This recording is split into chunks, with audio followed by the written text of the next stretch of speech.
Hello, all my beautiful people out there. Today we're gonna learn a little bit about how to consolidate our Bitcoin UTXOs. First of all, I don't want you to be confused when I say UTXO. UTXO is just a, a single piece of Bitcoin. So, for example, when you send a Bitcoin or receive a piece of Bitcoin, this type of transaction or this type of piece of Bitcoin is called UTXOs. That means it's unspent. So whatever you have on your wallet is a piece of UTXO. Every time you receive a chunk of Bitcoin is a UTXO. So when you receive that transaction, it has a bit of memory on it. And when you will have to send that transaction in the future, it's going to cost you some money as of transaction fees. But if you have a lot of those chunks of piece of Bitcoin to be sent, it's going to cost you more because you're going to have to send more of memories. But if you have, let's say, one piece of that piece of memory to be sent, it will not cost you as much. So what do I mean? It's the same like when you have a piece of gold. If you have a lot of gold uh, to melt, right? If you melt all of them together, right? When the price of energy and cost of electricity is low, then you save on the melting of the gold. And you may want to consolidate. You may want to have one big piece of gold instead of a lot of little smaller pieces, all pieces together. So you want to have all of them in one place. So it's the same thing with Bitcoin. Now, um, how does that work? This is an image representation of a Bitcoin pieces of Bitcoin. Let's say you have one piece of Bitcoin, one that's worth that's about 0.01 Bitcoin. This says dollars, but I'm gonna say this is like, let's say Bitcoin. Okay, this is 0.01 Bitcoin here, 0.01 Bitcoin there, and then you have all of those pieces all together, right? All in different like addresses, right? This one is in one address. This each of them in each different addresses. So, but they are all in the same wallet or different wallets. So what you're doing, you're just collecting all of these together, and then you just send it in one single address. Now, this has like, I would say, privacy uh, implications. So let's say if you, um, the one way it would work for you is if all those bitcoins are from exchanges. So they all, you already know, they just from exchanges. They were not coin or anything. So you think like they have the same background, so it makes sense to just consolidate all of them in the same wallet.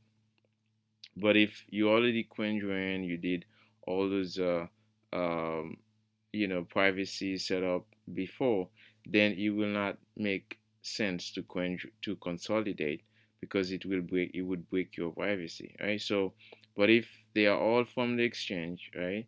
So it makes sense to just consolidate if they are all chunks of little pieces of Bitcoin. I would say maybe 0.001 Bitcoin or below that is, below 0.001, you may want to consolidate for the future. So this is basically what it is, consolidation. So we're gonna look in the blockchain right now.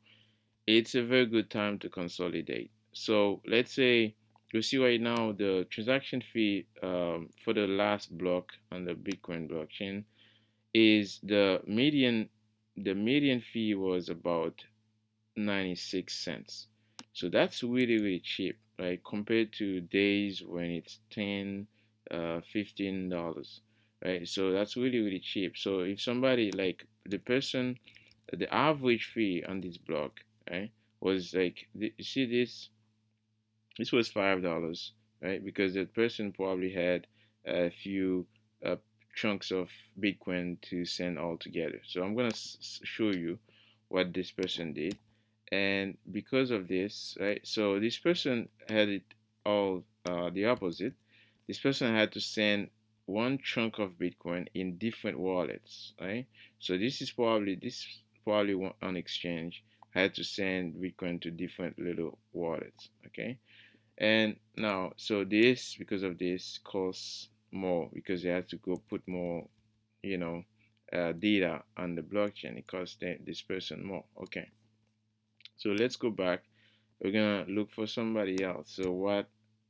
For example, that person only spent 99 cents for that transaction. So why? Well, this person didn't have so much to data to input on the blockchain, right?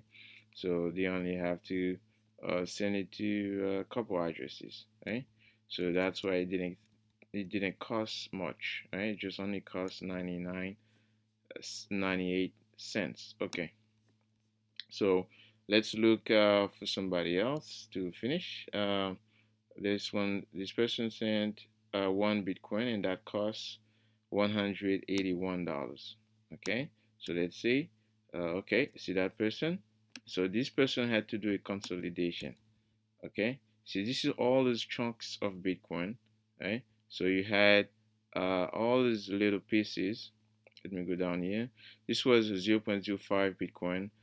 You had another uh, was this was a zero point 0.1 Bitcoin. So all of this has to be consolidated to one addresses, okay? To this address that that's just gonna hold that one Bitcoin. See, that's 1.05 Bitcoin. That goes, all of those sum up and then goes there, right? It just kind of melt all of those pieces to only one. Now in the future, if that person wanna send that Bitcoin, it's gonna cost way less because you already pay the costs for all this data. Okay, so this is what consolidation mean. So now, like right now, the if you go on the mempool, the transaction fees is not very high. It's like you pay like 5 to 10 sat per byte. Okay, that's just the price for transaction. The median fee is about 96 cents right now.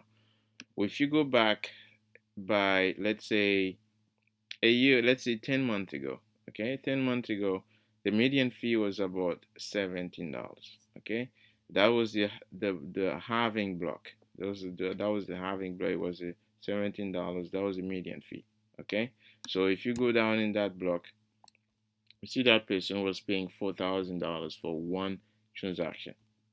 Okay, and you see you have people paying $8,000. You have people paying like $800. So this is the difference, right? The difference between paying from, like, maybe $10, maybe $8, right? Maybe $5, maybe 80 cents, from paying that to paying, let's say, like 800 or maybe 500 in the future. So this is why it's important to consolidate your Bitcoin. Now, again, if you want to preserve your privacy with some specific chunks of Bitcoin, it doesn't make sense to consolidate. But if, like, other chunks of Bitcoin that from exchanges or places like that, you think makes sense, then yes, you should consolidate just to save you some hassle in the future. So I would say wallet you can use. Muun wallet is fine. It's great for us to consolidate. If you have the Bitcoin coming from the exchanges, you can send them to that wallet. Just may want to use different UTXOs, fine. And then once you send them there, and then you wait when it gets to some level, let's say $1,000 or 2,000, you feel that's good enough for your consolidation, and then you take that all those chunks of Bitcoin, and then you send them to a hardware wallet of your choice. Okay, so that's basically what it is, right? Just let's say I know a lot of people who are stacking $50 of Bitcoin, right? If you're stacking $50 of Bitcoin every every week, for example. So those $50 of Bitcoin, they add up, right? And if every time you're receiving those Bitcoin from a different address, so this address is just accumulating your UTXOs, and then every time you have a new address of 50 Bitcoin every time. Now in the future, if you want to send all of those, let's say you want to spend those Bitcoin, it's gonna cost you a lot of data, right? It's gonna cost you a lot of money to pay for the data that you're gonna put on the blockchain. So that's why it's gonna cost you, because the Bitcoin transaction goes with how much information, right, you're gonna put on the blockchain. Okay, it goes with almost a virtual byte you're gonna put on the blockchain. So it doesn't matter how much Bitcoin it is, it's all about how much information, how much transactions. So if you have so many more inputs, it's gonna cost you way more, right? So that's why it's important to learn about this. So, and yeah, so once you have, like, especially when transaction fees are so low, it makes a lot of sense to consolidate. Okay, and last point is, just this is how, like, the address looks like, right? This is all type of address, but on Moon you will find addresses that start like by BC1, BC1Q or BC1R, no, BC1Q or BC1P, something like this. I may be wrong, but those are the type of addresses you may find. BC1P is likely the cheapest right now. This is the top wood address, but BC1Q is fine as well. So once you get it from those, and then you send it to like a address or wallet of your choice, the one you control, and then this address then hold most, like, the biggest chunk of the Bitcoin you think that will be a, let's say if it's a million sat or like 5 million sats, to me that's reasonable to hold as a consolidated UTXO. So this is the idea. I hope you get to consolidate your Bitcoin. Don't wait till uh, you know transaction fees go high again, because it will go higher, because block space are limited. So I hope you enjoy this. Please comment, subscribe, and I will see you again in the next video. This was PieCover.